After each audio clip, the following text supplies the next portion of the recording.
Hi friends, ഇന്ന് സുമി എഴുതിയിരിക്കുന്ന മെയിലേക്ക് കിടക്കാം. മാഡം, എൻ്റെ പേര് സുമി. എനിക്ക് 25 വയസ്സുണ്ട്. വിവാഹം കഴിഞ്ഞിട്ട് 1.5 വർഷമായി. ഞങ്ങളുടേത് ഒരു അറേഞ്ച്ഡ് മാരേജാണ്. എനിക്ക് നേരത്തെ പ്രേമമൊന്നും ഇല്ലായിരുന്നു മാഡം. വളരെ കൺസർവേറ്റീവായുള്ളൊരു കുടുംബ പശ്ചാത്തലമാണ് എനിക്കുള്ളത്. അതുകൊണ്ട് അങ്ങനെയുള്ള വിവാഹമൊന്നും നടക്കില്ലെന്ന് എനിക്കറിയാമായിരുന്നു.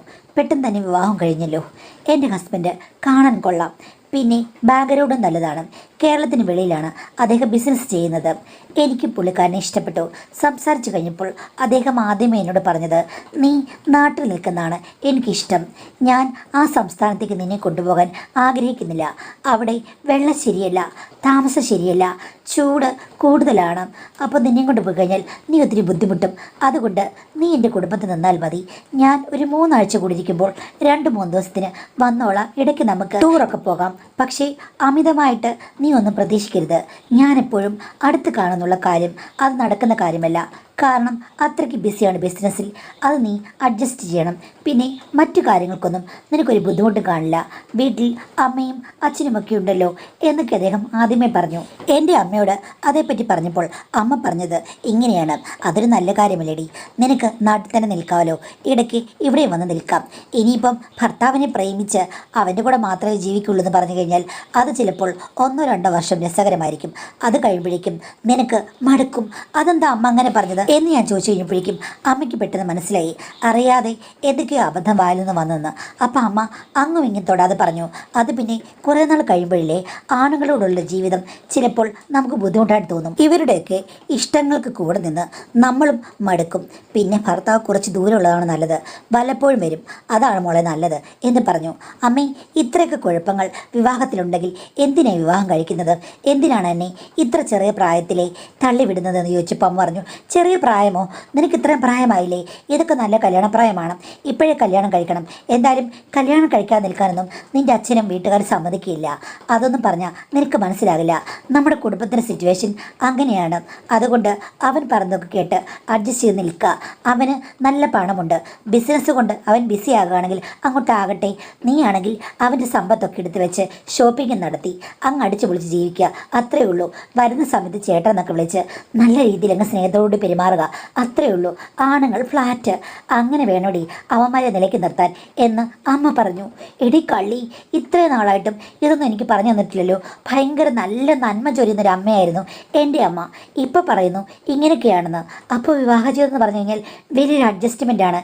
ഇതിനുള്ളിൽ നമ്മൾ വിചാരിക്കുന്ന പോലെയുള്ള നല്ല കാര്യങ്ങളല്ല കൂടുതലുള്ളത്.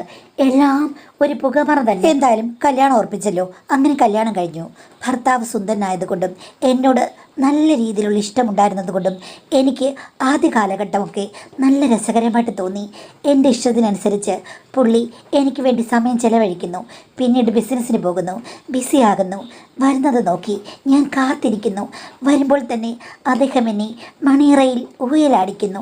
എന്ത് രസകരമായ ജീവിതമാണ് അത്. എനിക്ക് ഇടയ്ക്കിടയ്ക്ക് മിസ് ചെയ്തെന്ന് തോന്നും. എന്നും ഭർത്താവ് ഉണ്ടായിരുന്നെങ്കിൽ എന്ന് ഞാൻ ആലോചിക്കും. പിന്നെ ഓർക്കും, വേണ്ട, ഇടയ്ക്ക് വരുന്നതാണ് നല്ലത്, അതാണൊരു ത്രില്ല്. അങ്ങനെ അദ്ദേഹത്തിൻ്റെ ഷെഡ്യൂൾ അനുസരിച്ച് ഞാനും അങ്ങ് അഡ്ജസ്റ്റഡായി. എനിക്കും അറിയാത്ത കാര്യങ്ങളൊക്കെ അറിഞ്ഞു തുടങ്ങി. രസകരമായ കാര്യം, അങ്ങനെ എൻ്റെ ജീവിതം പുഷ്പിച്ചു തുടങ്ങുന്ന സമയത്താണ് എനിക്കവിടെ ചില വ്യത്യസ്തമായ കാര്യങ്ങൾ കാണാൻ കഴിഞ്ഞത്. എൻ്റെ അമ്മായിയമ്മയും അമ്മായിച്ചനും തമ്മിൽ അത്ര വലിയ സ്നേഹമൊന്നുമില്ല. 2 പേരും അവരുടേതായ സോണുകളിലാണ്. പിന്നെ ഭർത്താവിന് അനിയനുണ്ടായിരുന്നു, കല്യാണത്തിനവിടെ ഉണ്ടായിരുന്നു.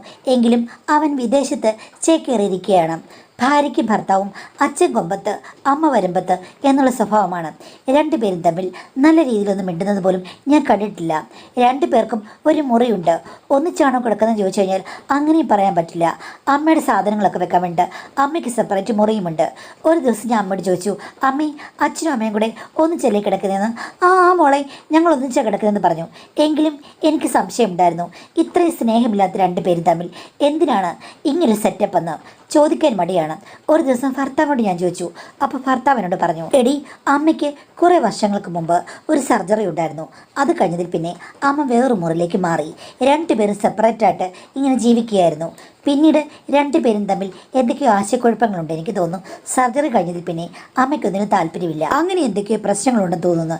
നിങ്ങളിതൊന്നും ചോദിച്ചില്ലേ? അയ്യേ, അച്ഛനോടും അമ്മയോടും എങ്ങനെയാണ് ചോദിക്കുന്നത്? പിന്നെ പ്രായമായില്ലേ, അതുകൊണ്ട് പ്രശ്നമില്ല എന്ന് പറഞ്ഞ് ഭർത്താവ് ഒഴിഞ്ഞു മാറി. മാഡം, ഒരു ദിവസം ഉച്ചയ്ക്ക് ഞാൻ വീട്ടിലിരിക്കുമ്പോഴില്ലേ, എൻ്റെ അമ്മായിച്ചിൻ്റെ മുറിയിൽ നിന്ന് ഒരു 10-18 വയസ്സുള്ള ചെക്കൻ ഇറങ്ങിപ്പോകുന്നു. ഒരു കൊച്ചു പയ്യനാണേ, കണ്ടു കഴിഞ്ഞാൽ സുന്ദരനാണ്. എന്തിനാണ് അവൻ ആ മുറിയിൽ നിന്ന് ഇറങ്ങിപ്പോകുന്നതെന്ന് എനിക്കറിയില്ല. അമ്മായിയമ്മ അപ്പോൾ അടുക്കളയിലായിരുന്നു. ഞാനിപ്പോൾ ചോദിച്ചു, ഇപ്പം ഇറങ്ങിപ്പോയ ചെക്കൻ ഏതാണെന്ന്. അമ്മായി പറഞ്ഞു, ഏത് ചെക്കൻ? ഞാൻ പറഞ്ഞു, വെളുത്തൊരു ചെക്കൻ, ജീൻസൊക്കെ ഇട്ടിട്ട്. അത് പുള്ളിക്കാരൻ വിളിച്ചു വരുത്തിയ ചെക്കനായിരിക്കുമെന്ന്. വിളിച്ചു വരുത്തിയ ചെക്കനോ? അച്ഛൻ ഇവിടെ വല്ല ട്യൂഷനോ മറ്റും എടുക്കുന്നുണ്ടോ പിള്ളേർക്ക് എന്ന് ചോദിച്ചു കഴിഞ്ഞപ്പോഴേക്കും അമ്മായിയമ്മ ഒന്നും മിണ്ടിയില്ല. അമ്മ എന്താ ഒന്നും പറയാത്തത് എന്ന് ചോദിച്ചു കഴിഞ്ഞപ്പോഴേക്കും പുള്ളിക്കാരി പിന്നെയും ഒന്നും മിണ്ടിയില്ല. മാഡം, ഇതെന്ത് കുന്തമാ എന്ന് ഞാൻ വിചാരിച്ചു. ഇത്തിരി കഴിഞ്ഞപ്പോൾ അച്ഛനോട് ഞാൻ ചോദിച്ചു, ആരാച്ച ഇവിടെ നിന്ന് ഇറങ്ങിപ്പോയ പയ്യനെന്ന്. അപ്പം അച്ഛൻ പറഞ്ഞു, എൻ്റെ കൂട്ടുകാരനാണെന്ന്. കൂട്ടുകാരനോ? ഇത്തിരി ഇല്ലാത്ത പയ്യനാണോ അച്ഛൻ്റെ കൂട്ടുകാരൻ? എനിക്കങ്ങനെ ചില കൂട്ടുകാരൊക്കെ ഉണ്ട് എന്ന് പുള്ളിക്കാരൻ പറഞ്ഞു. അതും എനിക്ക് വ്യത്യസ്തമായിട്ട് തോന്നി. ഒരു ദിവസം ഞാൻ വ്യക്തമായിട്ട് കണ്ടു മാഡം, വേറൊരു കൊച്ചു പയ്യൻ എൻ്റെ അമ്മായിച്ചനുമായിട്ട് കുത്സിത പ്രവർത്തനങ്ങളിൽ ഏർപ്പെടുന്നത്. അന്ന് കണ്ണുദൃഷ്ടിക്ക് ഞാൻ കണ്ടതാണ്. അത് കഴിഞ്ഞ് ആ ചെക്കൻ പോയി കഴിഞ്ഞപ്പോഴേക്കും ഞാൻ അമ്മായിയോട് പറഞ്ഞു, അമ്മ ഇത് കാണുന്നില്ലേ, എന്താ മുറിയിൽ നടക്കുന്നത്, ഇതെന്താണ്? ഞാൻ എൻ്റെ ഹസ്ബൻഡിനോട് പറയട്ടെ എന്ന് പറഞ്ഞു കഴിഞ്ഞപ്പോഴേക്കും അമ്മായിമ്മ പറഞ്ഞു, നിന്ന് എൻ്റെ ഹസ്ബൻഡിനോടോ നാട്ടുകാരോടോ എന്ത് വേണേലും പറ, ഇതൊക്കെ ഇവിടെ എല്ലാവർക്കും അറിയാവുന്ന കാര്യമാണ്. ദൈവമേ, അമ്മ എന്തൊക്കെയാണ് പറഞ്ഞത്? സ്വന്തം ഭർത്താവ് ഇങ്ങനൊരു കാര്യം കാണിക്കുമ്പോൾ മിണ്ടാതിരിക്കുകയാണോ എന്ന് ചോദിച്ചു കഴിഞ്ഞപ്പോഴേക്കും അമ്മയോട് പറഞ്ഞത്, എനിക്കൊന്നും ശ്രദ്ധിക്കാൻ നേരമില്ല, അങ്ങേർക്ക് അങ്ങയുടെ ഇഷ്ടം അത്രയേ ഉള്ളൂ എന്ന് പറഞ്ഞു. പിന്നീട് ഞാൻ അമ്മാമ്മയുടെ പുറകെ നടന്ന് ചോദിച്ചു, എന്താ അവരുടെ ജീവിതത്തിൽ സംഭവിച്ചതെന്ന്. അപ്പം സർജറി കഴിഞ്ഞാൽ പിന്നെ അമ്മായിമ്മയ്ക്ക് വലിയ പേടിയാണ്. എൻ്റെ അമ്മായിപ്പന് ഈ വിഷയങ്ങളിലൊക്കെ ഒത്തിരി ഇൻട്രസ്റ്റാണ് പണ്ട് മുതലേ. അത് ഒരിക്കലും അവസാനിക്കില്ല പോലും. വിചിത്രമായ ചില മോഹങ്ങളും ചെയ്തികളുമൊക്കെ ഉള്ള ആളാണ്. അമ്മായിമ്മ ഒത്തിരി സഹിച്ചു. എല്ലാ ദിവസവും അമ്മായിമ്മയ്ക്ക് വർക്ക് ലോഡാണ്. അങ്ങനെ സർജറി കഴിഞ്ഞപ്പോഴേക്കും പേടിച്ച് ഇനി തൊട്ടടുത്തേക്ക് ഹസ്ബൻഡ് വരരുത് എന്നുള്ള രീതിയിൽ അമ്മായിമ്മ വേലിടുകയായിരുന്നു. അതുകൊണ്ട് പുള്ളിക്കാരി പിന്നെ അയാളെ ശ്രദ്ധിച്ചിട്ടേ ഇല്ല. അങ്ങനെയായി കഴിഞ്ഞപ്പോഴേക്കും പുള്ളിക്കാരൻ ഓരോ കാര്യങ്ങൾ നോക്കി പല സ്ത്രീകളുടെ പുറകെ പോകാൻ തുടങ്ങി. യഥാർത്ഥത്തിൽ വീട്ടിൽ നിൽക്കുന്ന ഒരു പെണ്ണുണ്ടായിരുന്നു. ആ സ്ത്രീയുമായിട്ടും അടുത്തു. അങ്ങനെ അവൾ ഗർഭിണിയായി. അപ്പോഴാണ് പുള്ളിയുടെ പ്രശ്നങ്ങളൊക്കെ നാട്ടുകാരും വീട്ടുകാരും അറിയുന്നത്. അത് പിന്നീട് വലിയ പ്രശ്നമായിരുന്നു ഒതുക്കി തീർക്കാൻ. അങ്ങനെ കാര്യങ്ങൾ സെറ്റിലായി കഴിഞ്ഞപ്പോഴേക്കും 2 ആൺമക്കളും പറഞ്ഞു, ഇനി വീട്ടിൽ അടങ്ങി ഒതുങ്ങിയിരുന്നോണം, ബിസിനസ്സും മറ്റ് സാമ്പത്തിക കാര്യങ്ങളും അവർ നോക്കിക്കോളും, ഒരു പ്രശ്നവുമില്ല, ഇനി വീടിന് വെളിയിൽ പോകരുത് എന്ന് പറഞ്ഞു. മക്കളെ പേടിച്ച് അന്ന് തൊട്ട് അച്ഛൻ വീട്ടിലൊക്കെ ഇരിപ്പായി. പണം ഇഷ്ടം പോലെ ഉണ്ടല്ലോ, ഇനിയിപ്പോൾ സ്ത്രീകളൊന്നും ഇവിടെയില്ല, സ്ത്രീകളുമായിട്ട് സംസർഗത്തിനുള്ള മാർഗവുമില്ല. അപ്പോൾ ഏതോ ആപ്പ് നെറ്റിലോ മറ്റോ ഉണ്ടത്രേ. അപ്പോൾ അതിൽ നോക്കിക്കഴിഞ്ഞാൽ ചുറ്റുവട്ടത്തുള്ള ആൺകുട്ടികളെയൊക്കെ കണ്ടുപിടിക്കാവുന്ന, ഈ ഇൻട്രസ്റ്റ് ഉള്ളവരെയൊക്കെ അതിൽ കൂടി കണ്ടുപിടിക്കാം. അങ്ങനെ കഴിഞ്ഞപ്പോഴേക്കും പെണ്ണുങ്ങളെ വീട്ടിൽ വരുത്തിയാലല്ലേ ഉള്ളൂ പ്രശ്നം. അതുകൊണ്ട് ആൺകുട്ടികളോടായ നോട്ടം. അങ്ങനെ ഇപ്പോൾ ആൺകുട്ടികളെ പലപ്പോഴും വിളിച്ചു വരുത്തുകയാണ് എന്നാണ് എൻ്റെ അമ്മായിമ്മ പറഞ്ഞത്. എന്നാലും അമ്മയ്ക്കെതിരെ പറയാൻ വയ്യായിരുന്നു. ആ കാര്യത്തിൽ ഞാൻ എതിരെ പറയാൻ പോയതാണ്. മക്കളെ വിളിച്ച് പറയുകയും ചെയ്തു. അപ്പോഴേക്കും ഒന്നുമില്ലാതെ പുള്ളിക്കാരന് ജീവിക്കാൻ വയ്യ, ഇതെങ്കിലും ഇല്ലെങ്കിൽ പുള്ളി ജീവൻ ഉപേക്ഷിക്കുന്നൊക്കെ പറഞ്ഞു. അത് കേട്ടുകഴിഞ്ഞപ്പോഴേക്കും മക്കൾ 2 പേരും എന്നോട് പറഞ്ഞു, ആൺകുട്ടികളാകുമ്പോൾ ആരും ഇങ്ങനെ ശ്രദ്ധിക്കുകയൊന്നുമില്ല, വലിയ പ്രശ്നമൊന്നുമില്ല, പ്രായപൂർത്തിയായ ആൾക്കാർ ആകാൻ മാത്രം ശ്രദ്ധിച്ചാൽ മതി എന്നൊക്കെ പറഞ്ഞ് അവർ അത് കൈയൊഴിഞ്ഞു. അങ്ങനെ ഇവിടെ ഇപ്പോൾ സ്ഥിരം പിള്ളേർ വരാറുണ്ട്. എന്തായാലും അത്ര കൊച്ചു പിള്ളേരൊന്നും വരില്ല, പരസ്പരം അങ്ങോട്ടും ഇങ്ങോട്ടൊക്കെ ഇഷ്ടമായിട്ടാണല്ലോ വരുന്നത്. അങ്ങനെ ആ കാര്യത്തിൽ ഒതുക്കി നിർത്തുകയാണ്. ഒരു ദിവസം ഞാൻ നോക്കിയപ്പോഴുണ്ട്, സാരി ഉടുത്ത് ഒരു പെണ്ണ് അങ്ങോട്ട് കയറി പോന്നു. ഞാൻ ഓടി അടുക്കള ചെന്നിട്ട് പറഞ്ഞു, അയ്യോ അമ്മേ, സാരി ഉടുത്തൊരു പെണ്ണ് കയറി പോകുന്നല്ലോ, പെണ്ണുങ്ങൾ ഇവിടെ വരില്ലെന്നല്ലേ പറഞ്ഞിട്ടുള്ളത്, ഇതെന്താ അങ്ങനെ എന്ന് ചോദിച്ചു കഴിഞ്ഞപ്പോഴേക്കും അമ്മ പറഞ്ഞു, അത് പെണ്ണൊന്നുമല്ലോ, പിന്നെ ആരാ സാരിയും ബ്ലൗസും ഒക്കെ എടുത്ത് നല്ല പെണ്ണാണല്ലോ പോയത് എന്ന് പറഞ്ഞപ്പോൾ അമ്മായിമ്മ പറഞ്ഞു, എടി അത് ട്രാൻസ്ജെൻഡേഴ്സ് ആട്ടോ, അവരും സ്ത്രീകളെ പോലെയാണല്ലോ, എന്നാൽ പിന്നെ യഥാർത്ഥ സ്ത്രീകൾ വന്നാൽ എന്താ കുഴപ്പം എന്ന് ഞാൻ ചോദിച്ചു. അപ്പം പറഞ്ഞു, അത് ശരിയാകില്ല, അതൊക്കെ വലിയ പ്രോബ്ലം ആകും, ഇവരാകുമ്പോൾ വേറെ പ്രശ്നമൊന്നുമില്ലെന്നാണ് നിൻ്റെ ഹസ്ബൻഡ് പറഞ്ഞതെന്നും. ഇതൊക്കെ കേട്ട് എൻ്റെ തലയുടെ കണക്ഷൻ പോയെന്ന് പോലും എനിക്ക് തോന്നിപ്പോയി. ഹസ്ബൻഡിനോട് ഞാൻ അതേപ്പറ്റി ചോദിച്ചു കഴിഞ്ഞപ്പോൾ പുള്ളിക്കാരൻ പറഞ്ഞു, അങ്ങനെയാണ് എൻ്റെ അച്ഛൻ്റെ സ്വഭാവം, അദ്ദേഹത്തിന് എന്തെങ്കിലും വേണം, ഇല്ലാതെ നിലനിൽപ്പില്ല, ആരോഗ്യം ഇതുവരെ ക്ഷയിച്ചിട്ടില്ല, അതുകൊണ്ട് ഞങ്ങൾ ഇതൊക്കെ അങ്ങ് അനുവദിച്ചു കൊടുക്കുകയാണ്. പിന്നെ ഇത്രയും വലിയ വീടും സെറ്റപ്പും ഒക്കെ ആയതുകൊണ്ട് ആരും അധികം ശ്രദ്ധിക്കില്ല. ഇവിടെ ഒത്തിരി പേര് വരാറുണ്ട്, ബിസിനസ്സിൻ്റെ ഭാഗമായിട്ട് കരുതിക്കോളും എന്ന് പറഞ്ഞു. നീ ഇതൊക്കെ കണ്ടില്ല കേട്ടില്ലെന്ന് അടിക്കുക, അത്രയേ ഉള്ളൂ. അല്ലെങ്കിൽ ചിലപ്പോൾ നിനക്ക് പോലും കിടക്കപ്പുറം തരില്ല എൻ്റെ അച്ഛനെന്ന് പറഞ്ഞു. അത് കേട്ടപ്പോഴാണ് ശരിക്കും ഞെട്ടിയത്. ദൈവമേ, അങ്ങനെയൊക്കെയായിരുന്നു എൻ്റെ അമ്മായിച്ചൻ. കണ്ടു കഴിഞ്ഞാൽ അങ്ങനൊന്നും പറയില്ലല്ലോ, എന്നോട് നല്ല സ്നേഹത്തോടെ പെരുമാറുന്നത്. ഇങ്ങേർക്ക് ഇങ്ങനെ ഒരു മുഖമുണ്ടോ? എന്തായാലും വലിയ വലിയ വീടുകളിൽ ഇതിനപ്പുറവും നടക്കുമെന്ന് എനിക്ക് പിന്നീട് മനസ്സിലായി. ഇനിയിപ്പോൾ ആളുകളൊക്കെ സ്ഥിരമായിട്ട് വരുന്നുണ്ടല്ലോ, അതുകൊണ്ട് എൻ്റെ നേരെ അങ്ങനെയൊന്നും പെരുമാറില്ല. ഇവിടെ സ്വാതന്ത്ര്യമുണ്ടല്ലോ. എന്നാലും അമ്മായിമ്മയുടെ സ്വഭാവമാണ് എന്നെ അത്ഭുതപ്പെടുത്തിയത്. ഇതൊന്നും കണ്ടാലും പുള്ളിക്കാരിക്ക് ഒരു പ്രശ്നവുമില്ല. അടുക്കളയിൽ ജോലിക്കാരുമില്ല, ആരെ നിർത്തുകയുമില്ല. ഈ വീട്ടിൽ ശരിക്കും പറഞ്ഞു കഴിഞ്ഞാൽ ആഴ്ചയിലൊരിക്കൽ ക്ലീൻ ചെയ്യാൻ വരുന്ന ഒരാൾ മാത്രമേ ഉള്ളൂ. ഇവർക്ക് വേണമെങ്കിൽ 10 പേരെ ജോലിക്കാരായിട്ട് നിർത്താം, പക്ഷേ ആരുമില്ല. വയ്യെങ്കിലും കുറേ കാര്യങ്ങളൊക്കെ അമ്മായിയമ്മ എല്ലാം ചെയ്തോളും. അവനവൻ്റെ കാര്യം അവനവൻ നോക്കണം. ഭക്ഷണം പുള്ളിക്കാരി പാചകം ചെയ്യും. എൻ്റെ ഹസ്ബൻഡിനോട് ഞാൻ ചോദിച്ചപ്പോൾ ഹസ്ബൻഡ് പറഞ്ഞു, ഈ സിറ്റുവേഷനിൽ പുറത്തുനിന്ന് അധികം ആൾക്കാരെ ഇവിടെ വരാത്താണ് നല്ലത്. അല്ലെങ്കിൽ നമ്മുടെ രഹസ്യമെല്ലാം പുറത്തറിഞ്ഞ് അവസാനം കുളമാകും. അച്ഛനെ പിണക്കാനും പറ്റില്ല. കാര്യം എല്ലാം പുള്ളിക്കാരൻ്റെ പേരിലുമാണ്. നമുക്ക് ഒത്തിരി അങ്ങോട്ട് പിടിച്ചു മുറുക്കാനും പറ്റില്ല മോളെ എന്ന് പറഞ്ഞു. ഹസ്ബൻഡിൻ്റെ ധർമ്മസങ്കടം എനിക്ക് മനസ്സിലായി. എല്ലാവരും അഡ്ജസ്റ്റ്മെൻറ്റാണ്. ജീവിക്കണമെങ്കിൽ എത്ര നാടകം കളിക്കണം. അതുകൊണ്ട് പിന്നെ ഞാൻ അതിന് പുറകെ പോയിട്ടില്ല. ഒരു ദിവസം ഇതേപോലെ സാറ് ചുറ്റി ഒരു പെണ്ണ് അങ്ങോട്ട് കയറി പോകുന്നത് കണ്ടു. എനിക്ക് മനസ്സിലായി ഒരു ട്രാൻസ്ജെൻഡർ ആണെന്ന്. അവൾ ഇറങ്ങി വന്നപ്പോൾ ഞാൻ അവളോട് സൗഹൃദപൂർവ്വം സംസാരിച്ച് കാര്യങ്ങളൊക്കെ മനസ്സിലാക്കി. അപ്പോൾ അവൾക്ക് ഒരു ദിവസം വരുമ്പോൾ 1500 രൂപയാണ് എൻ്റെ അമ്മായപ്പന് കൊടുക്കുന്നത്. യഥാർത്ഥത്തിൽ ഒരു സ്ത്രീയെ പോലെയാണ് അവളുടെ ലുക്കും ഭാവവുമെല്ലാം. പിന്നീട് വന്നു കഴിഞ്ഞപ്പോഴേക്കും അവളുടെ സ്വകാര്യമായ കുറേ കാര്യങ്ങൾ പറഞ്ഞു. എങ്ങനെ ആയെന്നും വീട്ടിലെ സിറ്റുവേഷനും പണത്തിന് വേണ്ടി ഇങ്ങനെ നടക്കുന്ന കാര്യങ്ങളും ഒക്കെ പറഞ്ഞു. അങ്ങനെ ആയപ്പോഴേക്കും ഞാനും നമ്പർ വാങ്ങിച്ചു. പിന്നീട് അങ്ങോട്ടും ഇങ്ങോട്ടൊക്കെ ഇടയ്ക്ക് വിളിക്കും. എൻ്റെ അമ്മായിപ്പൻ്റെ ചില കാര്യങ്ങൾ അവൾ വർണ്ണിച്ച് പറയും.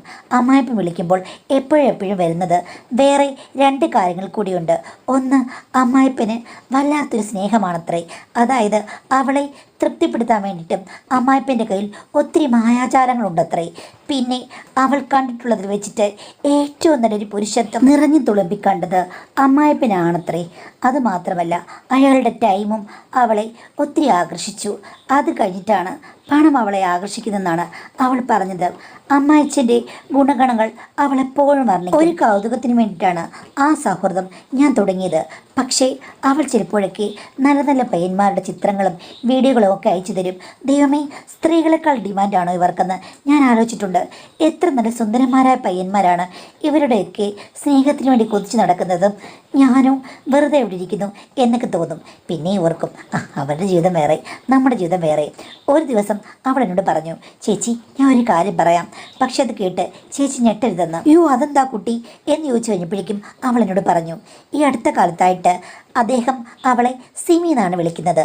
എന്നിട്ട് പുള്ളിക്കാരൻ പറഞ്ഞത്രേ, എൻ്റെ മരുമകൾ സിമി ഒരു ആറ്റൻ ചരക്കാണ്. അവളെ അവൻ കെട്ടിക്കൊണ്ട് വന്നപ്പോഴേ ഞാൻ നോട്ടമിട്ടതാണ്. പക്ഷേ അവളുടെ അടുത്ത് പോയിട്ട് ഒന്നും എനിക്ക് പറ്റില്ല. കാര്യം എൻ്റെ മകനങ്ങനെ പറഞ്ഞു കഴിഞ്ഞാൽ വലിയ പ്രശ്നമാകും. അതുകൊണ്ട് ദൂരെ നിന്ന് കണ്ട് ഞാൻ മോഹിക്കുകയാണ്. നീ ഇനി തൊട്ട് സിമി എന്നുള്ള പേരിൽ എൻ്റെ അടുത്ത് പെരുമാറണം. നീയാണ് എൻ്റെ മരുമകൾ സിമി. അതുകൊണ്ട് ഈ നീയുമായിട്ട് നമ്മൾ ഒന്ന് ചേർന്ന് പോകുമ്പോൾ ഞാൻ നിന്നെ സിമീനെ വിളിക്കുള്ളൂ. നീ എന്നെ തിരിച്ച് അച്ഛ എന്ന് വിളിക്കണം. എന്നിട്ട് അച്ഛൻ കൊള്ളാം, അച്ഛൻ്റെ ഓരോ ആക്ഷനും കൊള്ളാമെന്ന് പറഞ്ഞ് നീ വർണ്ണിക്കണം എന്ന് പറഞ്ഞ് അവളെക്കൊണ്ട് എന്നെപ്പോലെ ആക്ട് ചെയ്യിച്ചത്രേ. അതുകൊണ്ട് ഇപ്പോൾ കുറേ ദിവസമായിട്ട് അവൾ സിമി എന്ന പേരിലാണ് അയാളുടെ മുറിയിൽ കയറുമ്പോൾ ആക്ട് ചെയ്യുന്നത് എന്ന് പറഞ്ഞു. ഞാനത് കിട്ടി ഞെട്ടിപ്പോയി. ഈ കിളവന് വല്ലാത്ത പ്രശ്നം തന്നെ. ഇതൊക്കെ കേട്ട് കഴിവ് പോലും ഇല്ലാത്ത കാര്യമാണ്. വിചിത്രമായ കാര്യമാണെങ്കിലും ഞാൻ അവളോട് ചോദിച്ചു, എന്തൊക്കെയാ മോളെ ഈ നടക്കുന്നതെന്ന്. അപ്പോൾ അവൾ എന്നോട് പറഞ്ഞു, അങ്ങനെയാ ചേച്ചി. ചെല്ലുമ്പോൾ പറയും, എടി നീ ഇന്ന് സിമിയായിട്ട് തന്നെയാണ് നിൽക്കേണ്ടത്, അല്ലാതെ നിൻ്റെ യഥാർത്ഥ പേരോ എന്നെ അച്ഛ എന്നല്ലാതെ സാറിനൊന്നും വിളിക്കരുത് എന്ന് പറയും. അങ്ങനെ ചേച്ചി ഞാൻ വിളിക്കും. അടുത്ത് ചെല്ലുമ്പോൾ ഞാൻ പറയും, എനിക്കിന്ന് അച്ഛനെ ഒത്തിരി ഇഷ്ടമായി. ഇന്നെനിക്ക് അച്ഛനെ കണ്ടേ മതിയാകൂ, അർച്ചന കഴിച്ചേ മതിയാകൂ. അച്ഛാ, വിഗ്രഹ പൂജയാണോ എന്ന് അതോ താലവൃന്ദങ്ങളുടെ അകമ്പടിയോടുകൂടിയുള്ള എഴുന്നള്ളത്താണോ എന്നൊക്കെ ഞാൻ ചോദിക്കും. അപ്പോൾ അച്ഛനോട് പറയും, സിമി മോളെ, എടി നിൻ്റെ ഭർത്താവ്, അതായത് എൻ്റെ മകനാണോ നല്ലത്, അമ്മായിച്ചനായി ഞാനാണോ നല്ലത് എന്ന് ചോദിക്കും. അപ്പോൾ ഞാൻ സിമിയായിട്ട് പറയും, അച്ഛൻ്റെ മോനെ കൊണ്ട് വലിയ ഗുണമൊന്നുമില്ല, അച്ഛനാണ് ബെറ്റർ, അച്ഛനെ എനിക്കൊത്തിരി ഇഷ്ടമാണെന്ന് പറഞ്ഞിട്ടാണ് ചേച്ചി ഞാൻ പല ആക്ടിവിറ്റീസും അവിടെ നടത്തുന്നത്. അല്ലെങ്കിൽ സാർ എനിക്ക് പൈസ തരില്ല. ഇപ്പം ഞാൻ സാറിനെ അച്ഛനാണ് മുറിയിൽ കയറുമ്പോൾ വിളിക്കുന്നത്. ചേച്ചിയുടെ അതേ റോള് എനിക്ക് ചെയ്യേണ്ടി വരുന്നു. ശരിക്കും ചേച്ചിക്ക് താല്പര്യം ഉണ്ടായിരുന്നെങ്കിൽ ഒരിക്കലും ഞാൻ ഇങ്ങോട്ട് വരേണ്ട കാര്യമേ ഇല്ലായിരുന്നു എന്ന് പറഞ്ഞു. ഷൂ, എനിക്കത് കേട്ടിട്ട് തല ചുറ്റുന്ന പോലെ തോന്നി. എടി, ഇതൊക്കെ സാധാരണ മനുഷ്യർക്കുള്ള സ്വഭാവമാണോ, എന്തൊരു വിചിത്രമായിരിക്കുന്നു എന്ന് പറഞ്ഞു കഴിഞ്ഞപ്പോഴേക്കും അവൾ ചിരിച്ചിട്ട് പറഞ്ഞു, ഓ, ഇതൊന്നും ഒരു കാര്യമല്ല, ഇതുപോലെയൊക്കെയുള്ള എത്രയോ റോളുകളാണ് ഞങ്ങൾ ഓരോ ദിവസവും ഇങ്ങനെ പ്ലേ ചെയ്തുകൊണ്ടിരിക്കുന്നത്. ഇതൊക്കെ പല മനുഷ്യർക്കുമുള്ള വ്യത്യസ്തമായ സ്വഭാവമാണ്. ചേച്ചി ഇത് അധികം കേട്ടിട്ടില്ലാത്തതുകൊണ്ടാണ്. എന്തായാലും ചേച്ചിയുടെ അമ്മായച്ചൻ, അയാൾ ഒരു വല്ലാത്ത ടൈപ്പ് തന്നെ. പക്ഷേ എനിക്ക് ഗുണമാണ്, കറക്റ്റായിട്ട് പൈസയും തരും. അപ്പോൾ പിന്നെ ചേച്ചിയായിട്ട് ഞാനങ്ങ് ആക്ട് ചെയ്യും. ചേച്ചിക്ക് തലവേദനയൊന്നുമില്ലല്ലോ, ചേച്ചിക്ക് ഇതിലൊന്നും താല്പര്യമില്ലല്ലോ എന്ന് പറഞ്ഞു. അപ്പോൾ പിന്നെ എനിക്കും കൂടുതലൊന്നും പറയാൻ പറ്റില്ലല്ലോ. ഹസ്ബൻഡിനോട് ഇത് പറയാൻ എനിക്ക് പേടിയാണ്. വേണ്ട, അച്ഛൻ്റെ സ്വഭാവം ഇങ്ങനെയാണ്, എന്നെപ്പറ്റി വർണ്ണിക്കുന്നുണ്ട്. അതേപോലെ ട്രാൻസ്ജെൻഡറായ ഒരാളുമായിട്ട് എനിക്ക് സൗഹൃദമുണ്ട്, ഇതേപോലുള്ള കാര്യങ്ങൾ ചർച്ച ചെയ്യാറുണ്ട് എന്നൊക്കെ പറഞ്ഞു കഴിഞ്ഞാൽ എല്ലാവർക്കും അംഗീകരിക്കാൻ പറ്റില്ല എന്ന് ഞാനും വിചാരിച്ചു. അതുകൊണ്ട് രഹസ്യമാക്കി വെച്ചു. ആ കുട്ടിയുള്ളത് എനിക്ക് വല്ലാത്തൊരു നേരം പോക്കും ഒക്കെയായിരുന്നു. സൗഹൃദം അത് ആരിൽ നിന്നായാലും ചിലപ്പോൾ നമുക്ക് നല്ല രസം തോന്നില്ലേ മാഡം? ആവശ്യമാണല്ലോ അവർക്ക് സൗഹൃദങ്ങളും. അങ്ങനെ പോയിക്കൊണ്ടിരിക്കുന്ന സമയത്ത് ഒരു ദിവസം അവൾ എനിക്ക് വാട്സാപ്പിൽ ഒരു ഫോട്ടോ അയച്ചു തന്നു. അവളെ ഇന്ന് രാത്രി കാത്തിരിക്കുന്ന ബാംഗ്ലൂർ ബേസ്ഡ് ആയിട്ടുള്ളൊരു മലയാളിയാണ്. കണ്ടു കഴിഞ്ഞാൽ മോഡൽസിനേക്കാളൊക്കെ സുന്ദരനാണ്. ശരിക്കും സിനിമ നടന്മാരൊന്നും അവരുടെ മുന്നിൽ ഒന്നുമല്ല എന്നുള്ള രീതിയിലുള്ള സുന്ദരന്മാരെ അവൾ മുന്നേയും എനിക്ക് ഫോട്ടോ അയച്ച് കാണിച്ചു തന്നിട്ടുണ്ട്. അന്ന് എനിക്ക് അവളോട് വല്ലാത്ത അസൂയ തോന്നി. ഇവൾക്ക് എന്തെല്ലാം അവസരങ്ങളാണ്, എത്ര രസകരമായിരിക്കും അവളുടെ ജീവിതം. എന്തായാലും പിറ്റേ ദിവസം രാവിലെ അവൾ മെസ്സേജ് അയച്ചപ്പോൾ അദ്ദേഹം പോയെന്ന് ഞാൻ ചോദിച്ചു. അപ്പോൾ പുള്ളിക്കാരി പറഞ്ഞു, പോയിട്ടൊന്നുമില്ല.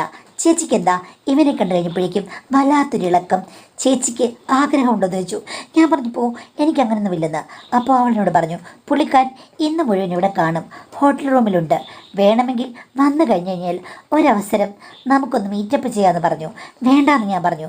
വരൂന്നേ പ്ലീസ്, ആരും അറിയില്ല, ഇത്രയൊക്കെ നമ്മൾ സംസാരിച്ചല്ലേ, അദ്ദേഹം ശരിക്കൊരു മോഡലാണ്, ഒന്ന് കാണൂ, ചേച്ചിങ്ങനെ വെറുതെ ഇരിക്കുകയല്ലേ, ഇത്തരം കാര്യങ്ങൾ സംസാരിച്ചാൽ മാത്രം പോരല്ലോ, നമുക്ക് പ്രാക്ടിക്കലി വേണ്ടേ എന്നൊക്കെ അവൾ പറഞ്ഞു കഴിഞ്ഞപ്പോഴേക്കും ഒരേ ഒരു പ്രാവശ്യം മാത്രം എന്ന് അവൾ പറഞ്ഞതുകൊണ്ടും അതേപോലെ തന്നെ അയാളുടെ സൗന്ദര്യം എന്നെ ഒത്തിരി ആകർഷിച്ചതുകൊണ്ടും ഞാൻ അവൾ പറഞ്ഞ് ഹോട്ടലിലേക്ക് ചെന്നു.